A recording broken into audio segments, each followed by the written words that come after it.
The most recent set of games played in the JAL 24 season took place on Sunday, May 7th.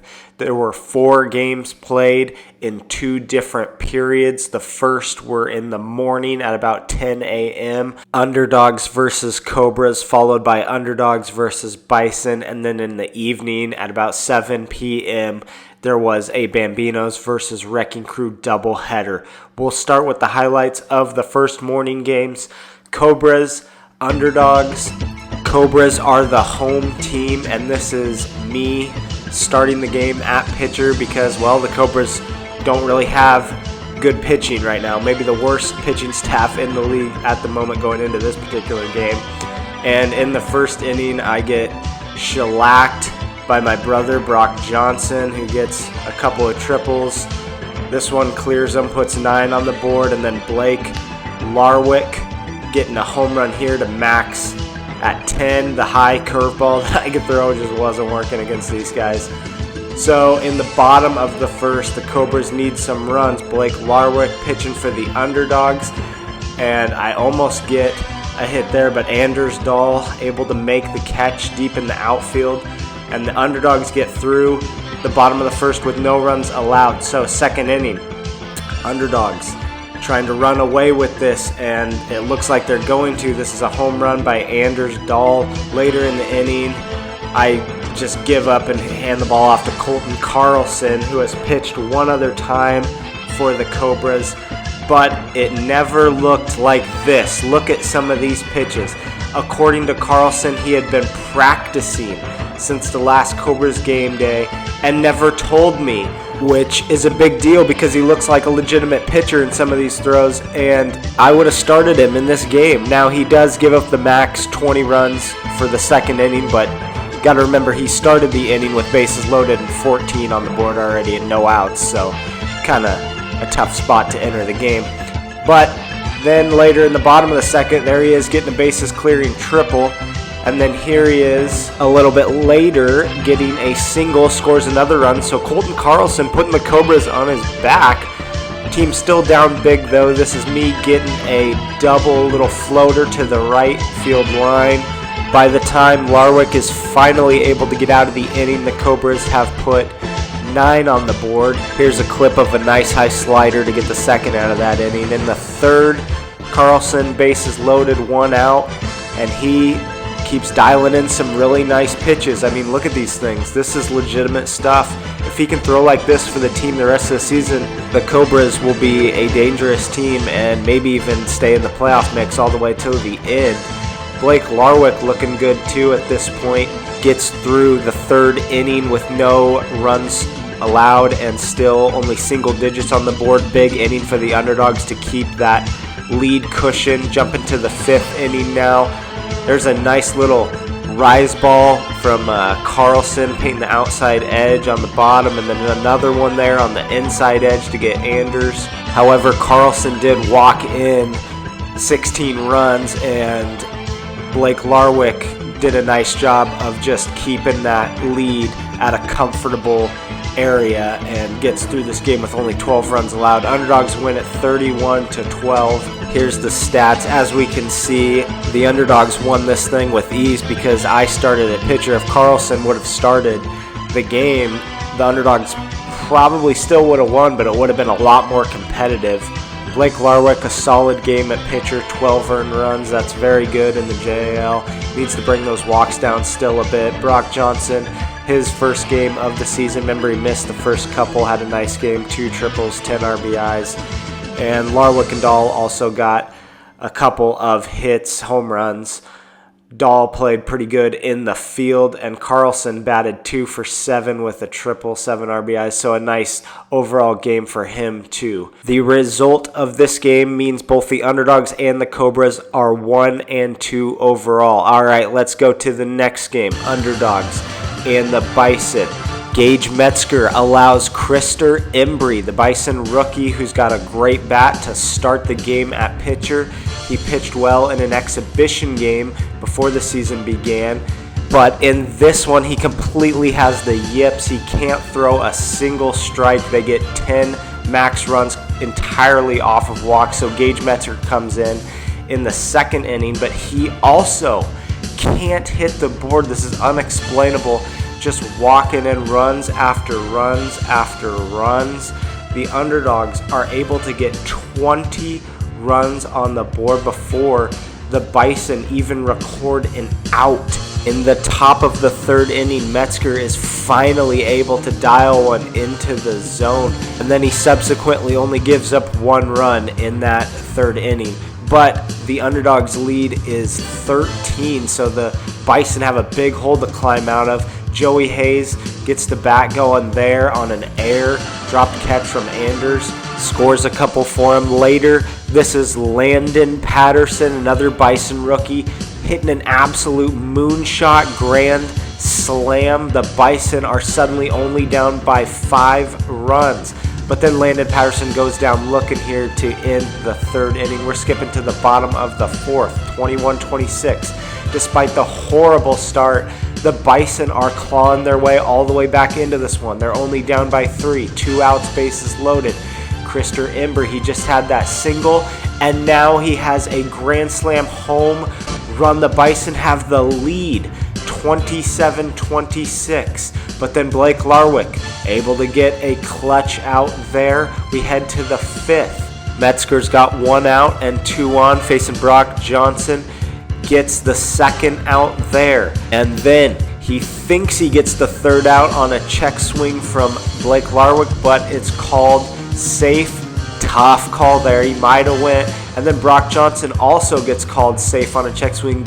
Metzger can't believe it, so the Underdogs have the lead again, 30-27, bottom 5. Bison need 3 to go to extras. Larwick gets a key first pitch strikeout, and then an even bigger second pitch strikeout. 2 out, nobody on.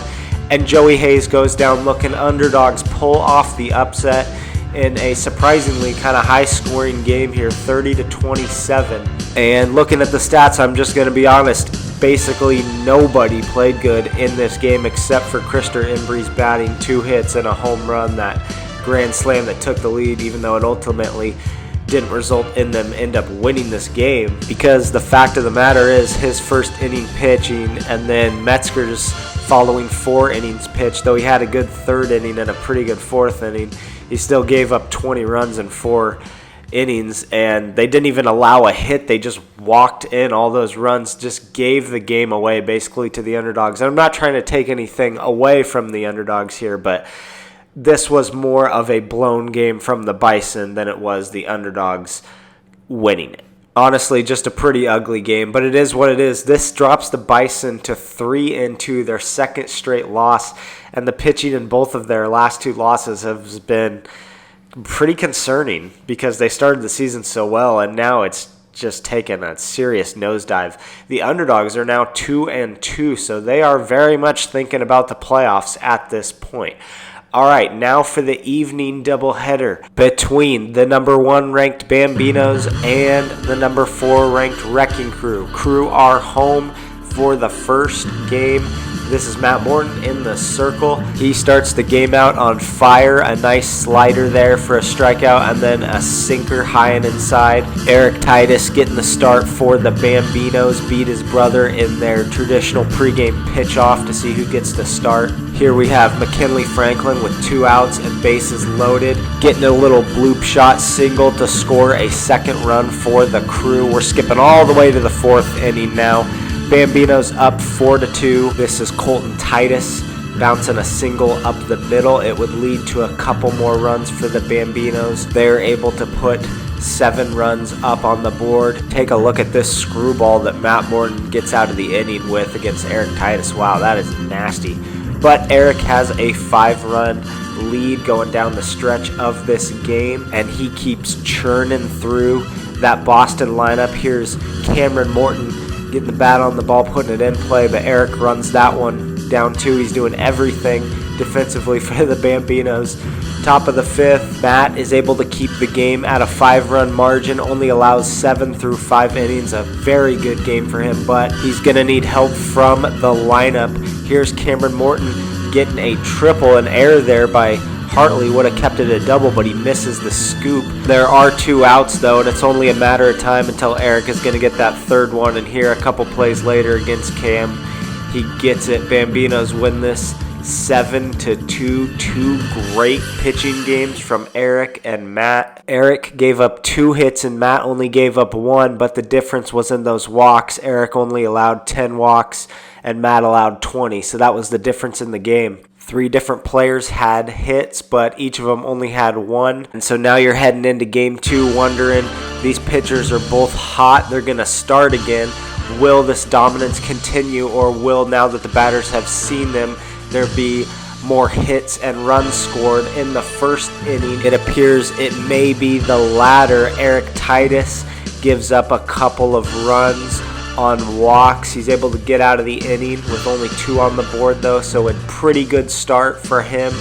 Bottom of the first, bases loaded and only 1 out. Matt gives up a run there, but he's able to come back on the next 2 pitches and get strikeouts. Here's the third one to close the inning. A great slider on the bottom outside edge. Look at that thing just barely tap it.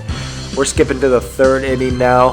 Same score. Pitchers are feeling it. Eric Titus, 2 outs, only 1 on, gets through the inning in 4 pitches. He's cruising. Matt Morton, 1 on and nobody out. And Colton Titus hitting a double that would have scored a run if not for the effort by Alan Luff to keep that thing in front of the line and make it a double. So there's runners on second and third, danger territory for Matt with no outs, but then he goes 1, 2, 3 through the lineup to keep runs off the board. We're skipping to the 5th inning, same score. Eric Titus still dealing. And at this point, you're wondering, is he going to lose this game with this good of a pitching stat line? Bottom of the 5th, it's up to Matt to close it out. He gets the first 2 outs on a couple beautiful pitches, but he's going to have to deal with Colton Titus one more time, and he's able to win the thing on a strikeout where the ball tipped the bat and then hit the zone. Colton didn't know it hit the zone, but it did, and down go the Bambinos. So another pitcher-dominated game, this one even more so than the previous. And, I mean, look at the stat sheet. Just look how empty it is besides what you see from the pitchers. Colton was at least able to get himself another hit in this one. You feel bad for Eric because 2 runs allowed, no hits, and you lose. That's pretty tough. In the JL, you're winning probably 95% of the time with that stat line. But you got to tip the cap to Matt Morton. He was incredible in this game. And Alan Luff, too. That stop saved it from being a tie game. And in another extra inning, who knows? Maybe this would have turned out different and the Bambinos would have won. But because of this result, the Bambinos are now 3-1 and the Wrecking Crew are 2-2. The Wrecking Crew are in fantastic shape because their first 4 games have been 2 against the Lynx and 2 against the Bambinos, and they got splits in each one of them. Those are the number 1 and 2 ranked teams in the league. So they have a much easier schedule the rest of the way. They could even get the 1 seed because of the fact they're 2-2 out of those first 4 games. All right, that is the end of the highlights. This has been Game Day's Best. I'm Commissioner Cale Johnson. Thanks for watching.